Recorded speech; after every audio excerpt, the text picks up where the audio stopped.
News पर views segment में आप सबका स्वागत है। और कल से एक आईपीओ बाजार में खुलने जा रहा है, उसके टॉप मैनेजमेंट से हम करेंगे मुलाकात। आइए, company ESAF small finance bank ये अपना आईपीओ खोलने जा रही है और कंपनी के एमडी और सीईओ और साथ ही एग्जीक्यूटिव वाइस प्रेसिडेंट हमारे साथ जुड़ेंगे। उससे पहले जल्दी से मैं आपको थोड़ी जानकारी दे दूँ कंपनी के बारे में।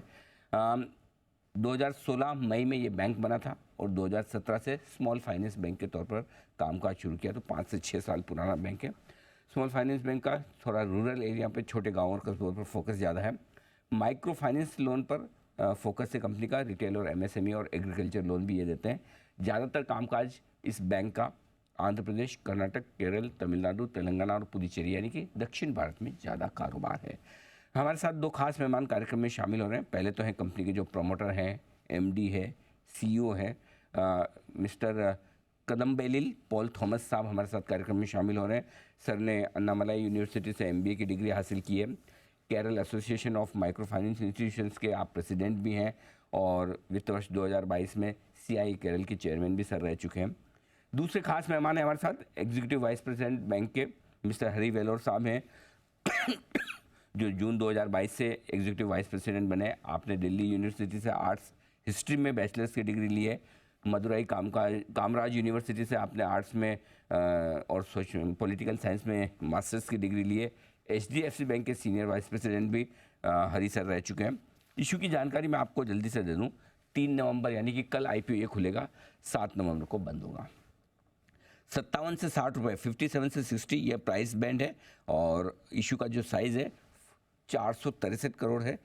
390 करोड़ फ्रेश इशू है, 72 करोड़ में ऑफर फॉर सेल है। और कुल मिलाकर इशू का जो हायर प्राइस बैंड है उस पर 3088 करोड़ के आसपास का मार्केट कैप बनता है। आप दोनों का ही बहुत बहुत स्वागत है। थॉमस सर, सबसे पहले आप दोनों का बहुत स्वागत। शुरुआत आपसे करना चाहता हूं सर। वैसे स्मॉल फाइनेंस बैंक इंडिया में बहुत हैं, काफ़ी बैंक ऐसे लिस्टेड भी हैं।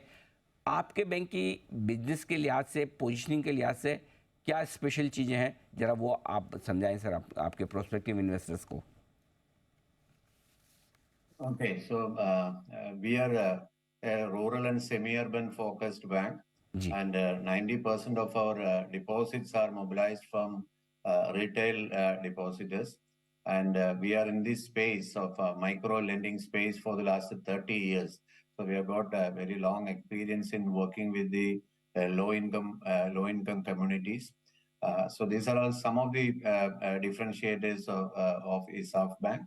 So very हाँ, और ये भी करेक्ट है कि 2004 में हमने मध्य प्रदेश, महाराष्ट्र और छत्तीसगढ़ में ब्रांचेस सेटअप किए थे। अभी 20 साल से उन टेरिटरीज में भी काम कर रहे हैं। ऐसा है कि जहां अपॉर्चुनिटीज होता है हम जाते हैं। हम तो साउथ में तो शुरू हुआ था, लेकिन अब तो हम ऑल इंडिया ऑर्गेनाइजेशन भी हो गया है।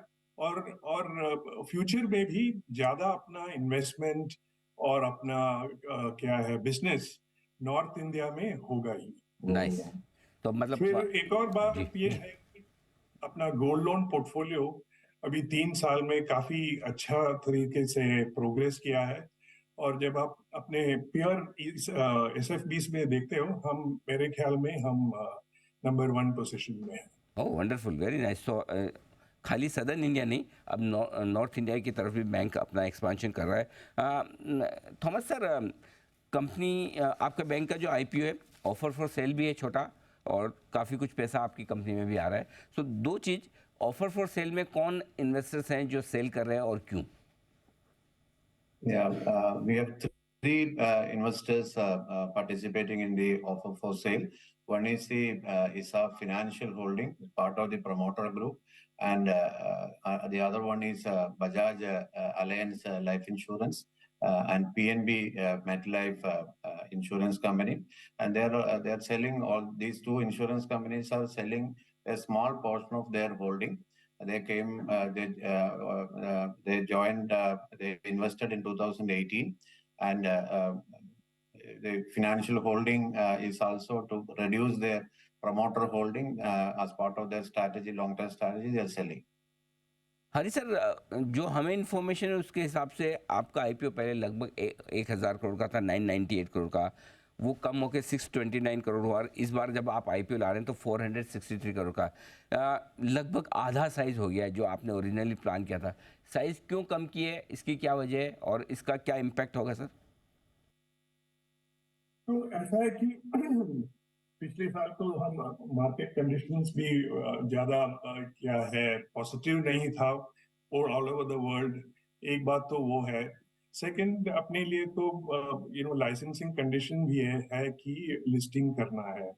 तो ये बात है कि जो अभी शेयर इश्यू कर रहे हैं वो अपना कैपिटल के लिए बॉन्स्टर भी करेगा और लाइसेंसिंग कंडीशन भी मीट करेंगे।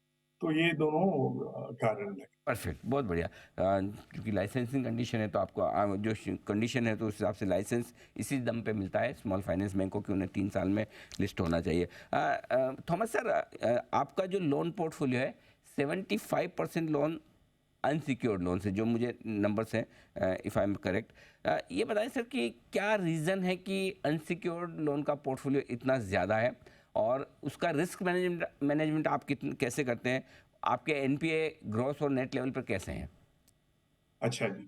तो मैं ये कहना चाहता हूँ कि अनसिक्योर्ड तो है ही, और अनसिक्योर्ड ब्रॉड लेबल होता है। ये जो माइक्रो फाइनेंस है वो तो कंसेप्ट में ही अनसिक्योर्ड है। छोटे छोटे लोन देते हैं, 99% लेडीज को देते हैं जो अनएम्प्लॉयड है, उनके प्रोग्रेस के लिए देते हैं, और टिकट साइज भी कम है। तो ये जो ब्रॉडर डिस्कशन हो रहा है अनसिक्योर्ड में भी, मेरे अपने ख्याल में, सब बैंक के ख्याल में, ये क्रेडिट कार्ड और पर्सनल लोन्स के बारे में ही बात कर रहे हैं। क्योंकि माइक्रो फाइनेंस हम लोन दे रहे हैं जिसको कोई सिक्योरिटी नहीं है। तो कंसेप्चुअली ही ये दोनों सेपरेट देखना चाहिए, और माइक्रो फाइनेंस तो यही होता है। एक बात तो ये है। 74% तो अनसिक्योर्ड है। हमने जब 6 साल पहले लाइसेंस मिला था, 99% था। तो हमने एक प्लान तरीके से ये कम करते जा रहे हैं। लेकिन ये भी कहना है कि हम एक्सपर्ट्स हैं ये माइक्रो फाइनेंस में, 30 साल के अपना एक्सपीरियंस भी है, और ये अच्छा बिजनेस भी है। तो हम तो ये छोटा नहीं करना चाहता, लेकिन जब बैंक लाइसेंस मिला हम अपना अपॉर्चुनिटीज बढ़ गया, क्योंकि माइक्रो फाइनेंस से सो मेनी अदर अपॉर्चुनिटीज के। तो हम ये कर रहे हैं कि दूसरे अपॉर्चुनिटीज परस्यू कर रहे हैं, वो बुक भी बढ़ा रहे हैं। तो माइक्रो फाइनेंस तो बढ़ेगा ही, लेकिन शेयर में कम करते जाएंगे। ये है अपना स्ट्रैटेजी। बिल्कुल ठीक बात है, तो परफेक्ट है, तो ये आपकी स्ट्रेटजी है। थॉमस सर, एक सवाल मेरा आपको रॉयल्टी को लेकर है। ईसैफ फाउंडेशन को आपका बैंक रॉयल्टी पे करता है, ये रॉयल्टी पेमेंट का रीज़न क्या है? क्यों आपको रॉयल्टी देनी है, कितनी देनी है और कब तक देनी है? So I started ISLAF as a non-profit charitable society in 1992, and microcredit business was also started in the NGO. Then in 2008, I promoted a NBFC in the same name as ISAF Microfinance, and but the name ISAF belongs to the NGO, the non-profit, and they have given. In 2020, the bank entered into an agreement with the found NGO to use the name with a royalty of 0.3% of the total revenue, and this is for a 15-year period. And bank has at any time bank has the right to discontinue this, but bank has evaluated. It is a decision by the shareholders, but because this brand has got a 25 years of vintage among the low income market. Many places we operate the name ISAF is synonymous to micro lending, micro loans. So that is why the bank decided to use this brand name, and the NGO use this money for charitable purposes only, and that also add value to the brand. आपने NPA के बारे में पूछा था, मैंने वो answer नहीं किया था। जी हरी, अपना ग्रॉस एनपीए है 1.81% और नेट एनपीए है 0.65%। ओके, वो तो काफी कंफर्टेबल है। कई सालों से बिलो 1% ही रहा था। पैंडेमिक कोविड के टाइम में ही थोड़ा ज्यादा हो, अभी कम आपका होते जा रहे हैं। अभी 75% तो बुक 0.65 है नेट एनपीए। जी 75% अगर आपका बुक अनसिक्योर्ड है और आपका नेट लेवल 1% से नीचे तो वो काफ़ी अच्छा है। NPL Thank you. आपके कलेक्शन में कोई खास ऐसा इशू नहीं है। Right sir, I understand. अच्छा सर, एक चीज़ और बताइए हरी सर, ये एक जो मैं आपका डीआरएच में पढ़ रहा था कि जो कुछ भी प्रमोटर स्टेक बेच रहे हैं वो कुछ आपको इसे फाइनेंशियल होल्डिंग में बायबैक करना है, ये क्या अरेंजमेंट है? जरा इसको आप एक्सप्लेन कर पाएंगे सर?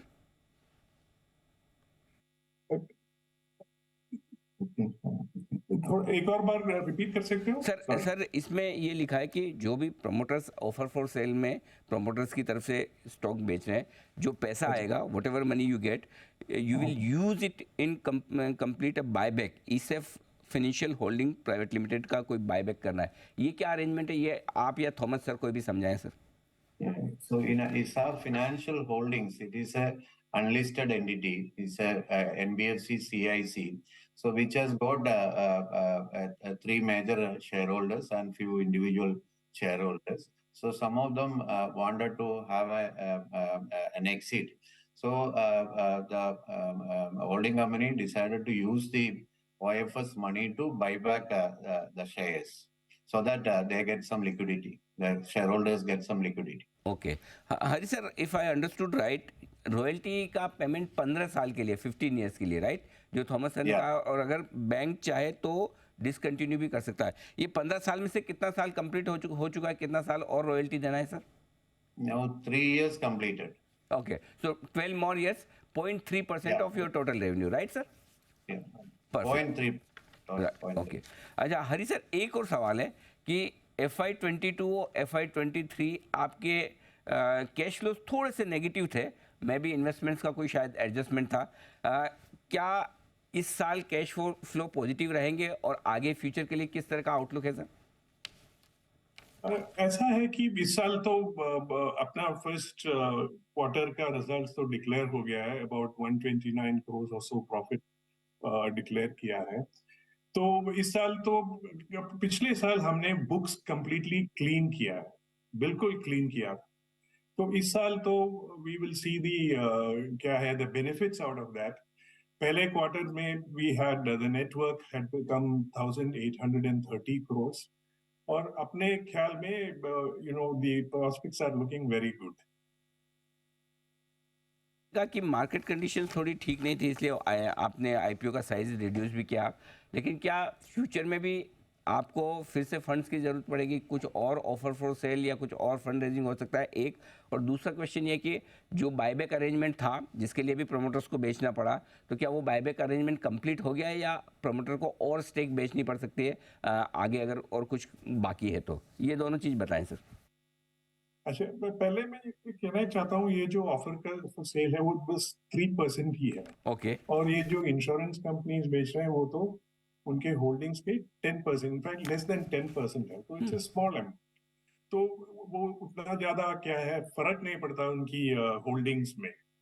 तो it is only a normal, उन्होंने 4-5 साल पहले इन्वेस्ट किया था और थोड़े वो रिड्यूस कर रहे हैं, बस इतना ही है। लेकिन वो हमारे लॉन्ग टर्म इन्वेस्टर्स भी हैं, पार्टनर्स हैं, तो वो तो it is only normal. Okay, thank you so much sir, बहुत बहुत धन्यवाद आप दोनों का। आपने समय दिया और अपने आईपीओ पर विस्तार से हमारे दर्शकों से बातचीत की। Thomas sir, Hari sir, thank you so much and wish you all the best for your fourth coming IPO. Thank you sir. Thank you.